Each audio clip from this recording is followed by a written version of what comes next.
You can buy them almost anywhere. There's a whole aisle for it at the store. Pink and green boxes, tampons, pads, a little bottle of painkillers, a heating pad. There are apps that count down the days and ping a quiet reminder before it starts. For a woman today, a period is just a monthly fact of life. Tracked, supplied, planned around, repeated more times than anyone ever stops to count before it's finally over. Now take all of that away. No aisle, no app, no word for product at all. Go back 30,000 years, into the Ice Age, to a woman in a small band of people who own nothing they can't carry. How did she handle it? The bleeding, month after month, and the very first one when she was still a girl. The real answer isn't a clever trick at all, because for almost the entire human story, the monthly period we take for granted barely happened at all. We picture her bleeding every month, the same monthly rhythm we know today, just without the supplies, hiding it, enduring it over and over for 30 or 40 years. It's the obvious guess. It's also almost certainly wrong. A woman today has somewhere around 400 periods in her life. A woman living the way our ancestors did, closer to 100, and some estimates run lower still. It isn't because her body was built any differently from a woman's today. It's because her life was. Bleeding month after month, year after year, is not some ancient burden that slowly got easier once we invented the drugstore. It's the modern exception. The rare thing in this story is the steady monthly rhythm itself. Take the clearest count we have. Starting in the 1980s, an American anthropologist named Beverly Strassman moved in with the Dogon, farming families in the cliffs of central Mali, and stayed for years. Month after month, she wrote down which women were bleeding and which weren't. To be sure she had it right, she collected samples twice a week and tested them for the hormones of pregnancy and ovulation, following dozens of women across their cycles. Few researchers had ever counted it so directly. What she found was that a Dogon woman goes through only about 110 periods in her whole life. Set that beside the roughly 400 common in a wealthy modern country, and it's less than a third of the total. These are families with no birth control and no baby formula. They grow the natural way, the way almost every family did until very recently. That makes them one of the clearest windows we have onto how the female body behaved for most of human history. And that body, it turns out, spent most of its life not menstruating at all. So where did all those missing periods go? Into having children, and even more, into feeding them. Walk through one natural fertility life. The first period arrives late, in a body that works hard and carries little spare fat. Before long comes a pregnancy, 9 straight months with no bleeding at all. Then a baby, nursed on demand, day and night. Frequent breastfeeding quietly holds the cycle off. Scientists call it lactational amenorrhea, and it can keep the periods away for a year or more after each birth. Then often, another child. But with the nursing running that long, births tend to fall 3 or 4 years apart, not one on top of the next. Add it up across 5 or 6 children, and a woman might spend something like 15 years of her adult life not menstruating at all. What looks to us like a relentless monthly event was for her a rare pause between long seasons of carrying and feeding.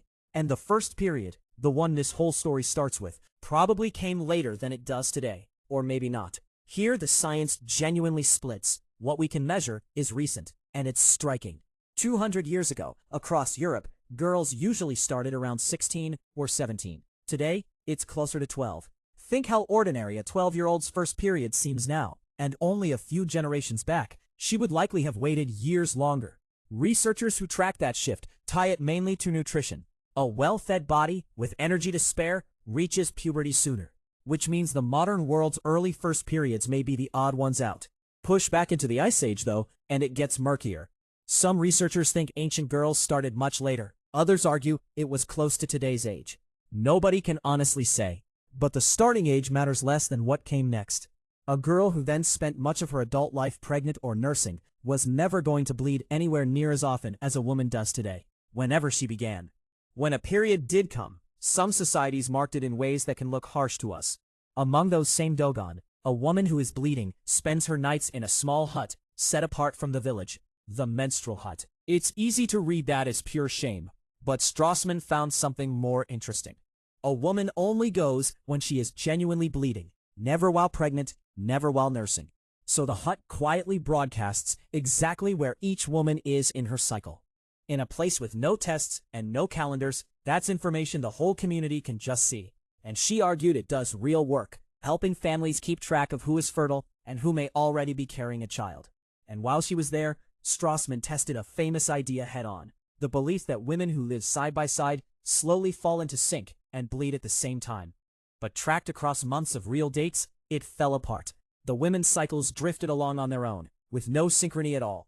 One of the most repeated claims about periods, undone by someone who simply wrote the days down. So what did ancient women actually use to manage the bleeding? Here we mostly can't say.